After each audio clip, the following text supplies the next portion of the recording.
Hello and welcome to the Chatgate podcast, where I break down and review movies, TV, occasionally video games if I can find one to review, and occasionally talk random shit. As you can see, I'm your host, Ranking Thomas Hughes, and I usually have my co-host sitting next to me, but she's unwell, so I'm going solo on this. Won't be the first time I've been forced to go solo. No, because obviously I had to do it with Connor when he was ill. So I'm going to solo on this. But I have brought a very special co-host. R.I.P. my career. Hayden 2.0. What was that?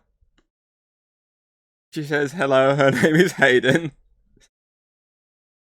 And the actual Hayden is going to kill me straight after this recording. But yeah, so today we are going to be reviewing The Thing. No, not the original from the black and white version. Not the 2011 prequel. The 1982 John Carpenter's The Thing. The follow-up to the prequel, but actually made a long time before the prequel, which you can tell by how dated it looks compared to the prequel, which technically is the same year, but it looks like it's a new film because it clearly is a new film. I know, it's confusing, right? Well, I'm going to get sore holding this up, but oh well. So yes, I'm going to be doing The Thing. And yes, it looks like a VHS, but it's not a VHS, you hold that. I said hold it! It's a special edition Blu-ray. That looks like a VHS, which is pretty cool. That's got some special stuff in, but this fucker won't hold it, so I'm not going to do it. But yeah, I'm just going to talk gibberish for the next fucking 20-30 minutes. Do my review, and I do have the notes that she gave me for her review. So, yeah. So, straight off, The Thing for me is a masterpiece. I don't know why it was hated when it first came out, and it looks like this guy's noshing me off if he's down there. I don't know why it was hated. It is such a great movie.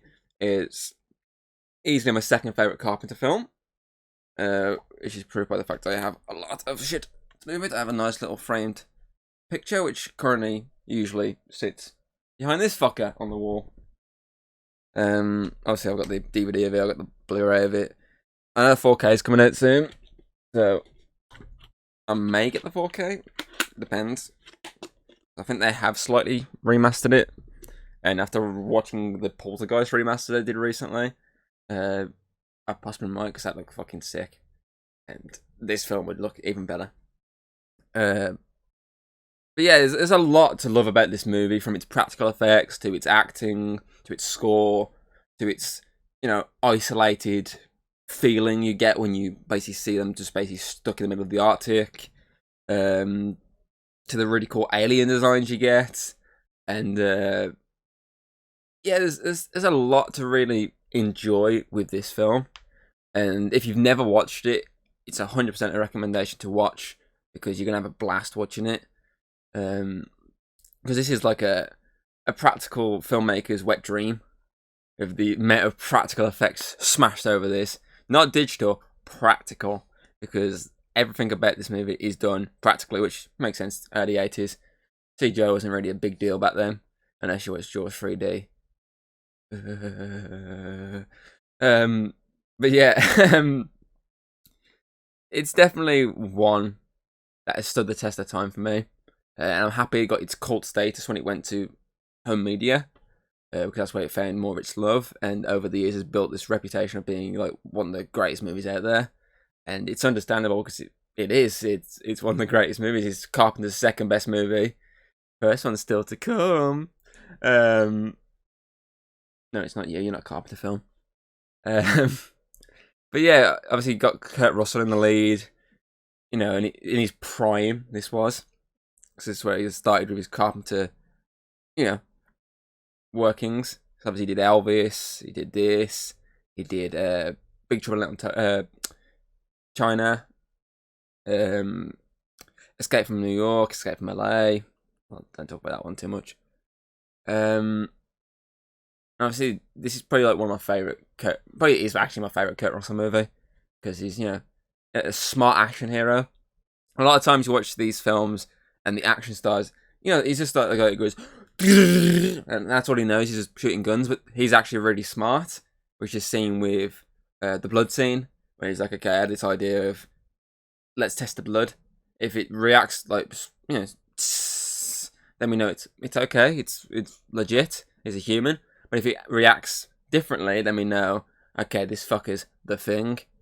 And obviously, you have that whole sequence where he does that one by one, tests out one just so he can actually have a partner to help him, since he's tied every fucker else up. It would have been a big kick in the balls if he was the one who was the thing, because everyone else would have been tied up and he was being fucked. But obviously not. Then obviously tested the dead bodies just to see, if the dead bodies were things, and of course neither of them were, so he killed the guy. And then one by one slowly goes through the people tied to chairs, starting instantly with the thing, which fucks everyone over, kills his friend, and, has to make him restart from scratch. And that whole sequence is just so fucking good. The whole slow build up, watching people's faces, they're worried of am I the thing? What's going to happen here? To the point when he actually puts it into the actual thing's blood, and like the blood squirts out as like some sort of monster, and the guy starts transforming into the creature. That's just like so fucking cool to watch.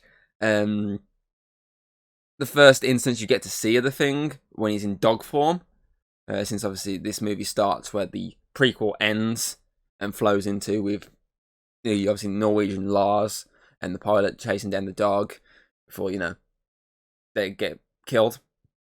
Pilot get killed by Lars because Lars throws a grenade and drops it. R.I.P. the pilot, with one scene in the prequel, and then gets blown up in the actual movie, and obviously then Lars gets executed because he's shooting people. But then obviously the dog gets put within the base, slowly integrates with people, turns one of them with a mysterious shadow who you don't know who it is yet, which is pretty cool.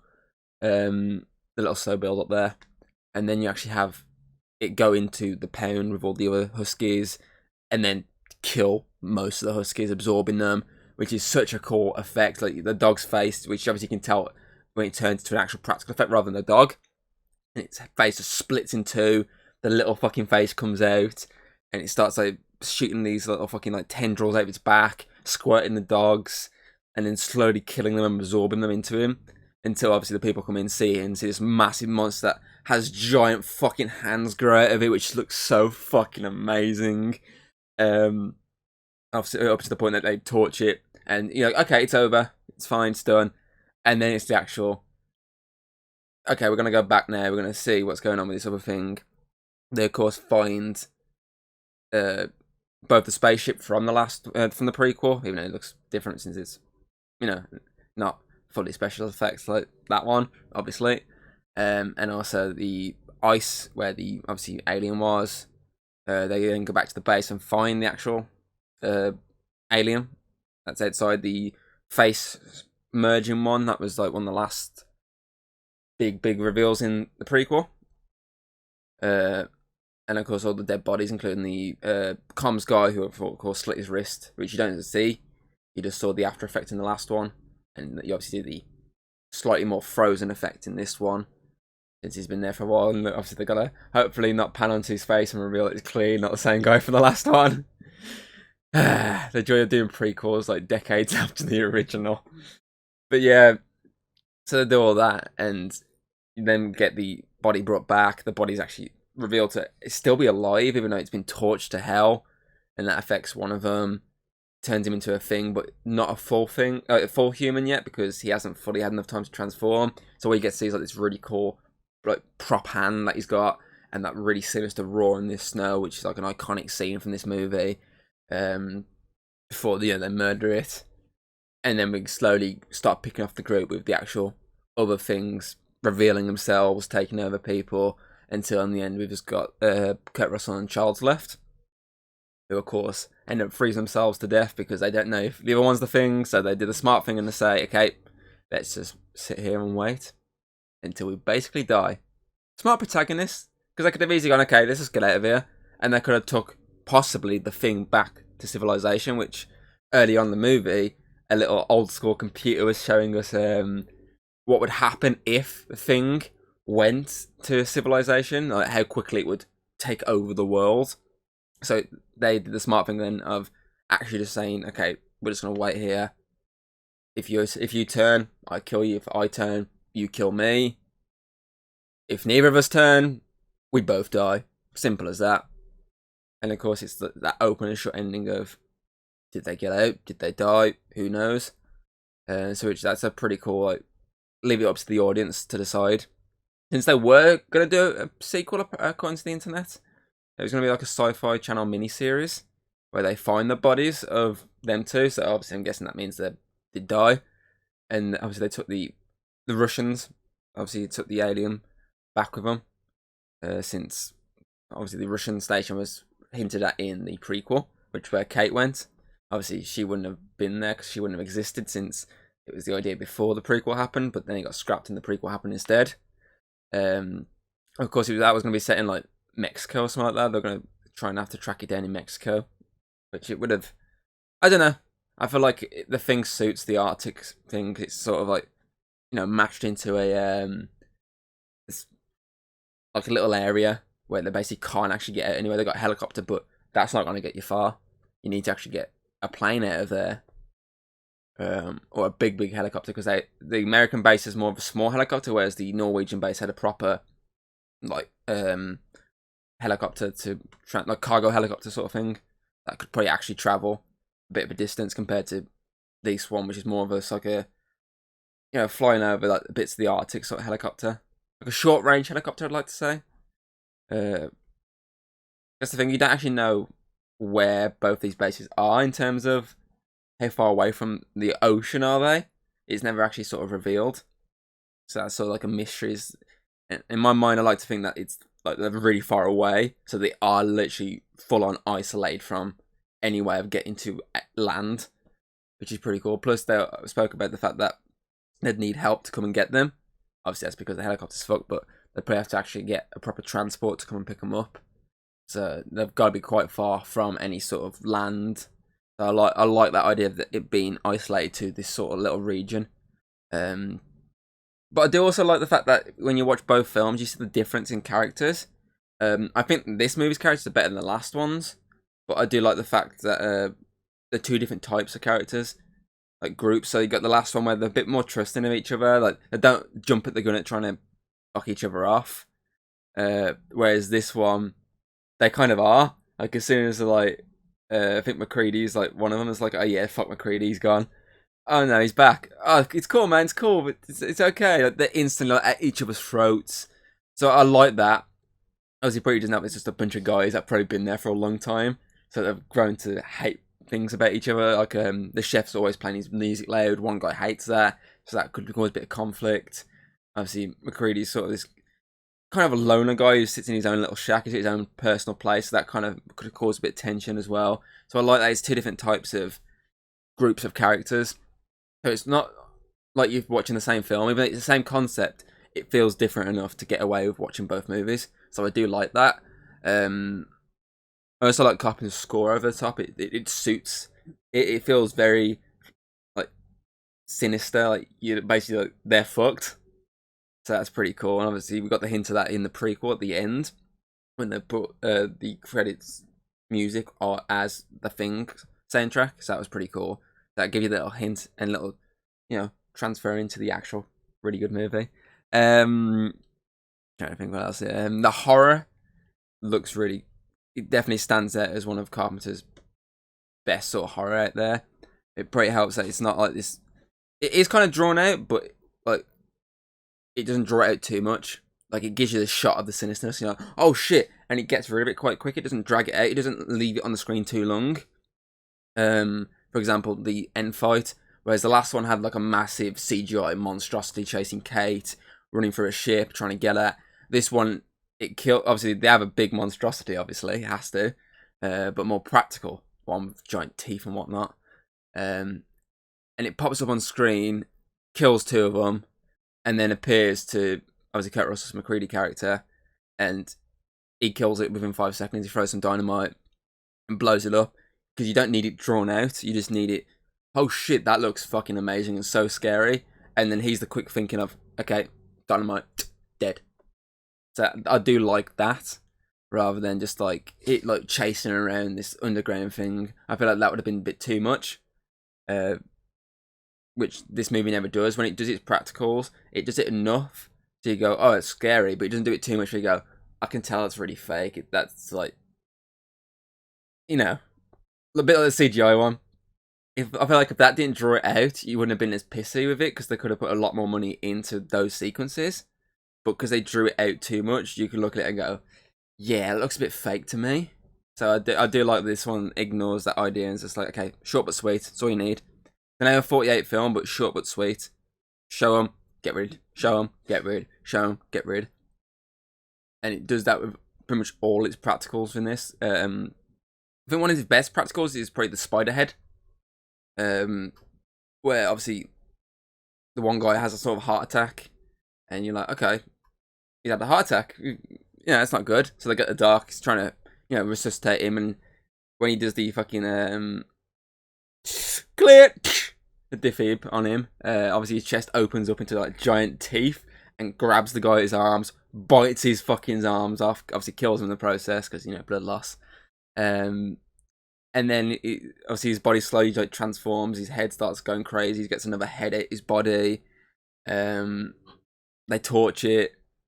It comes alive. His head rips off, and all you see is like a shot of its head, and you see like little spider legs pop out of that head, and it's like so creepy. I think another film did that recently. That was it. I think it was the first one did that. With I can't remember his name, but the Jewish kid's character. There's a scene with his head, if I remember correctly, that has the same sort of thing, but obviously it's more digital rather than practical. And practical here looks a lot better, and it's on the fucking 80s. Trying to think what else here.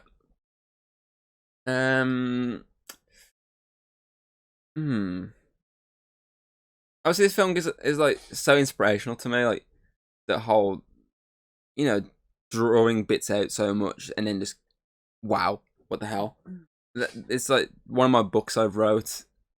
This is a lot of inspiration for it. The whole setting of the Arctic, or Antarctica, sorry. The whole idea of obviously research stations, and the idea that basically you're so far from land, if anything happens to you, you're kind of fucked here. So that kind of gave a lot of inspiration to some stuff I've worked on. And wrote, i.e. Polar Fright. A lot of inspiration from that came from this movie, because Carpenter is such an inspiration for me in terms of filmmaking. It's the perfect movie in my opinion. There's nothing wrong with this movie. I literally don't understand why it got so much fucking hate when it first came out. Thank God for VHS's back in the day for saving this movie, because this movie is chef's kiss masterpiece. I'm just going to steal from Hayden's notes here, see if I missed anything. No, she kind of covered the exact same things I've just said. So I don't think of something else. I know there's a remake apparently in the works from Blumhouse, the guys who obviously did Halloween and all that. And apparently they're trying to do a remake, which is going to focus on bits from this, bits from the original, the Thing Coming Up world, and also bits from the source material. So it's kind of going to cram all of it into one film, apparently. I don't know if it's still happening. That was announced like 2 years ago. I think it was announced when COVID was happening. But they haven't really said much about it since. So I'd have to wait and see, because Blumhouse have always a hit and miss for horror films. I mean, for every film they got of Halloween, they also have Black Christmas. Yep, the difference in style is there. Ooh, I hate that film. Obviously, I think I spoke last time at the end and I referenced the fact there's an actual Thing game that came out. I think on Xbox, I think it was, and like PlayStation. Was it 2 or 3? I think it was 2.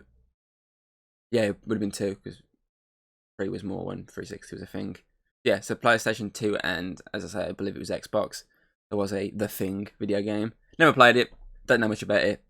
But there's a lot of, obviously, games that have took inspiration from The Thing. Obviously, Among Us is a big one, which we referenced last time. There's another one. I can't think what it is off the top of my head. It's like a space game, and like one of you is like can turn into a monster. I can't think of it. What? No. Well, Jackbox did do that as well in the one of their game modes, but there's an actual proper video game. There's a couple that are very. Yeah, you just can't think of the name, can you? There's one that's coming to my mind. I literally just can't think of the name. But yeah, there's the game like that.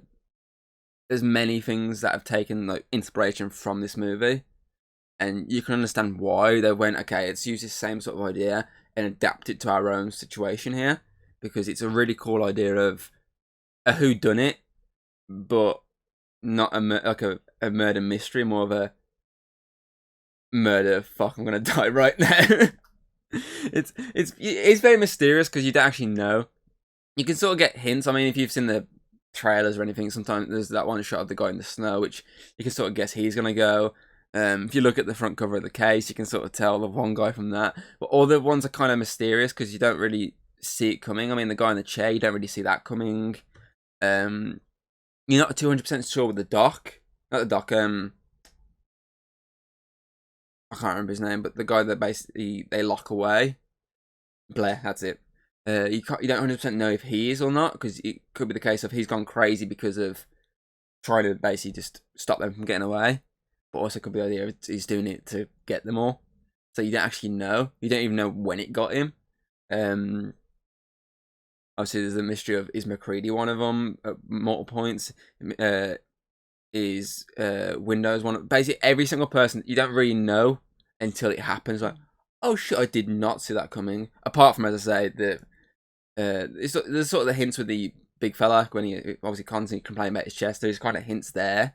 You're like, okay, something's a bit off here. He's either really ill or he's one of them. And obviously, the first guy, it's like one of the most iconic shots. But yeah, everyone else is sort of like, it keeps it under wraps until boom, there you go, done. So that's pretty cool. Trying to think what else here. I think I've basically covered most things with this now. Yeah, I've kind of covered everything I can think of, really. And obviously, I've gone through most of the movie here. Obviously, this would very much help with a back and forth situation. So that only is about 5 minutes off there. But you know, what can you do if someone's ill? Especially when my new partner's not doing anything. He's just the mute. You know, you have to pick who you got. Okay, then I'm gonna get to the ratings then, because I can't really think too much. If I think of anything, I'll just fucking throw it at the end. But for now, I'm gonna go straight to the ratings. As I say, for me, this is a fucking masterpiece. Bless me. But yeah, for me, it's a masterpiece. I thought I was gonna sneeze again. Then I got to repeat myself, but no. I've seen nothing wrong with this film. The practicals are so good. The horror is so good. The music's so good. The cinematography is spot on. A lot of the shots where it could like just pan to something else, but it doesn't. It does it so slow. There's a shot when they obviously find the alien. Obviously they got it on the table. There's a low shot. There's a lot of guys' asses, but you know if you look past that, it's a very slow pan around to show you the room before revealing like the alien, which is I like those sort of shots. They're pretty cool. Very continuous shot. It's just a really good movie that utilizes practical effects to its limit and doesn't overuse it to make it look fake. So yeah, for me, this film is easily like the top of the line, and I'd easily give it 10 out of 10, which of course is a dragon's egg. I have no quarrels with it whatsoever. Now I'm gonna try and not drop my phone because it's on wired, and get the notes up that she sent me. Okay, so she has put that the use of practicals really helped sell the body horror. She hasn't put this, but body horror is very Cronenberg. Obviously, you feel like the fly and stuff like that, so it does kind of give me vibes of that at times. The music makes you feel tense and has the air of mistrust, which fits the atmosphere of the film. Very true. There's a lot of shots of people's faces where they're looking like, oh, shit, am I going to get revealed here? I'm actually a thing. I don't know. And the music sells it like really sinister. Like, actually, I think it's going to be a thing. Oh, wait, no, it's not a thing. It's fine. They did a good, smart protagonist. Very true. Kurt Russell was spot on. He was the smartest of the bunch. He always knew how to basically get everyone in one room. I mean, get some dynamite. He knows they're going to come after him. Like, gets ready to lie. He's like, okay, everyone back up into one room. Can have you all in sight. Do as I say. We can all get this alive. If not, boom goes the dynamite. There's a very ambiguous ending. And it's probably the best way to end the film. I agree very much with that one. And it's very smart and creative plot. Again, I very much agree with that. And Kurt Russell was the perfect choice for the lead. I very much agree with that as well. And with all that little note she gave me here, she would give it, is this bang on? So no more, no point anything. Okay. Okay, so she's give it a bang on 9 out of 10, which of course is a golden egg, which would then make my job simpler. Thanks for not doing the points. Which would obviously give this movie the Chatter Cave overall rating of 9.5 out of 10. I can agree with that. I can agree with that. Obviously MVP time.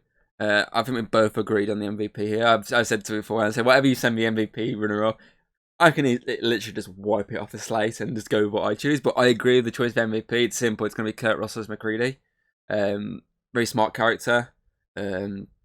He's has his obviously generic action movie like hero within him, but he has on top of that a non-generic smart action hero. Like he has the buildings of what would be the generic action hero, but then they've added stuff to him to get rid of that and make him actually a smart protagonist who knows what he's doing here and can easily save everyone from the thing. Oh, it actually reminds me. Obviously, she pointed out while watching it. If you have the subtitles on, they actually capitalise the thing every time someone mentions, oh, it could be the thing. They actually put it in capitals, which is pretty cool. So runner up. No, I could agree with that. Obviously, she's agreed on she's put Childs, who's played by Keith David, and I can agree with that. She's put runner up since he acts as the more aggressive version of Kurt Russell, and the fact, obviously, it's both him and Kurt who are together at the end, not knowing if either one of them is the thing, but accepting the facts. Oops. But both accepting their fates is brilliant. You put facts. Kind of threw me off there. Accepting their fates is brilliant.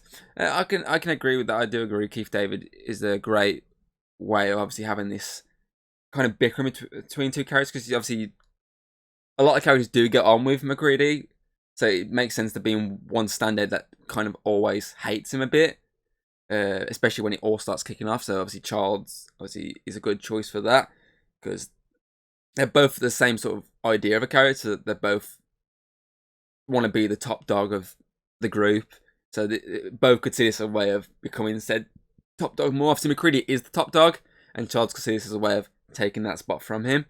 And of course there is these moments where they both obviously are working together to deal with the threats, and plus their choice at the end to say, okay, let's both die here because we don't know who's the actual thing, is a great obviously way to have both characters connect even more. Plus I do like Keith David, so, and obviously this isn't the first Keith David Carpenter movie, because he of course did They Live with Roddy Piper, and Hayden only just realised the fact that he's the voice of the bad guy in Princess and the Frog. I don't remember the guy's name in that. What? Dr. Felicius? Dr. Felicio? Okay, so favourite moment. What do I go with? I've just seen hers. I'm trying to think of which one do I go with here. I do like the spider legs. That is really cool. I do love the ending. I do love any practical effects in this. The mystery behind it. Oh, fucking hell. I think I'm going to give it to the dog scene when the dogs get killed. Obviously, not all the dogs. Some of the dogs get out and then get murdered later on with an axe to the neck. R.I.P. doggos. But the first sequence with the dogs, when you first get to see the thing, when it obviously creates this dog-like creature and then starts evolving into a more monstrous creature with like, growing massive fucking arms. That for me is just such a tense sequence of the character. Because obviously at first the characters don't see it.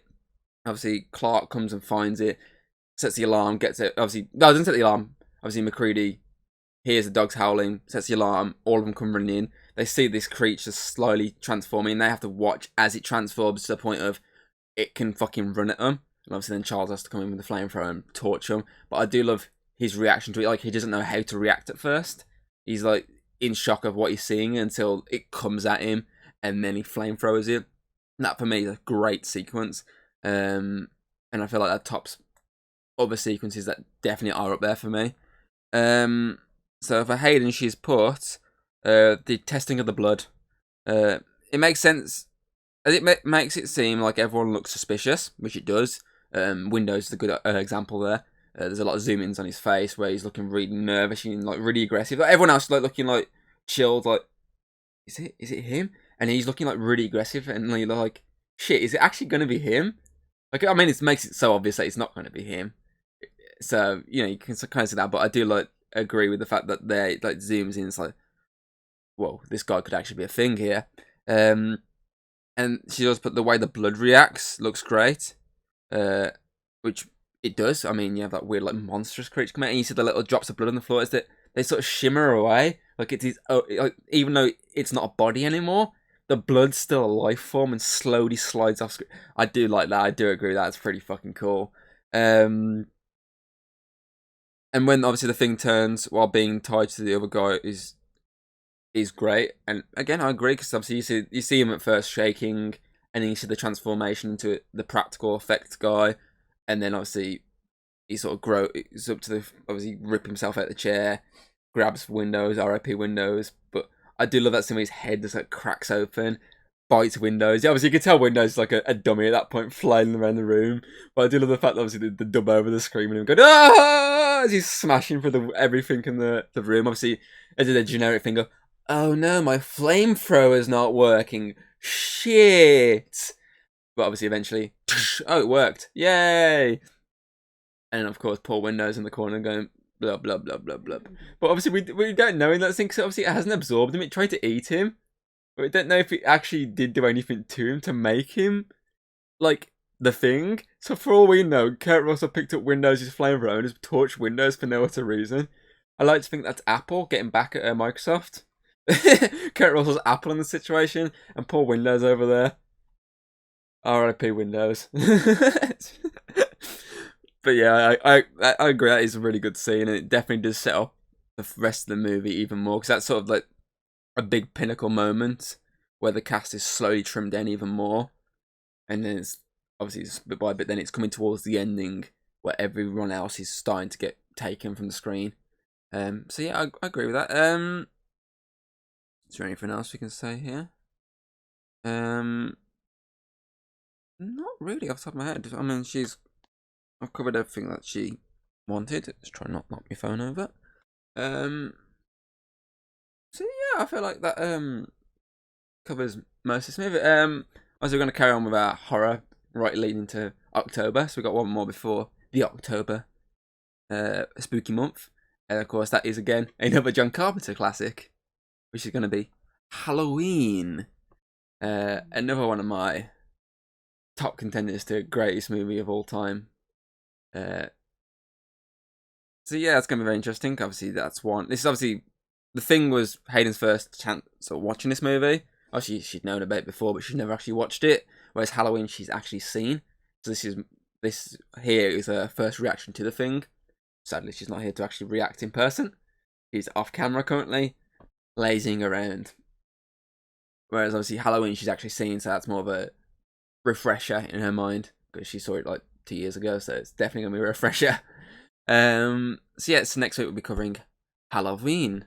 So yeah. Yeah, obviously if you haven't checked out the prequel, you can go check that out. Obviously we did that last week. You can check out YouTube, Spotify, Audible, Amazon Music, iTunes, you name it. Wherever you check out your podcast, you can check it out on there. And obviously do check out Halloween next week. So yeah, I'm trying to think of anything else here. I usually have a question at the end. I know last time I said which is superior, practical or digital. This has no digital. I can't. Would you have liked the sequel? Here's my question: would you have liked the sequel, or would you have liked just done that prequel instead? Because yeah, the prequel is basically the same concept in the same situation, but it does add to this movie a bit more. Even though if there's a lot of footage where you don't actually see Kate, so or would you like to have seen that sequel series, like mini series, set in Mexico apparently, which was going to be made by someone who has done a few horror films over the years. I can't remember the guy's name off the top of my head, but yeah. Personally, I feel like they did the right thing with the prequel rather than the sequel, because it does leave the ending up to you as an audience to decide if they got out or not. But if the sequel did, obviously, what I read stated that they found the bodies, then you know straight away, shit, they survived, they died. That ruins the ending a little bit because you kind of want that idea of, oh, it's a debate now. I could debate with someone over did they live or did they die. So I think they chose the right idea of doing the prequel and just building up to this one, because as you say, you can watch them both back to back rather than watch one and then have like a 23-year time jump to the next one or something stupid like that. It was like a proper big time jump, which I think would have ruined it a bit. So I'm happy they did do the prequel, but as an audience, would you have liked to have seen the sequel instead of the prequel? So yeah, that covers everything. I hope you enjoyed the podcast.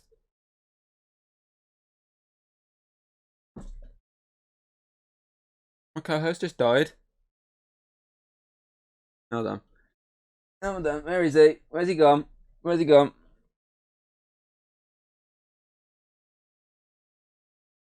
Oh shit.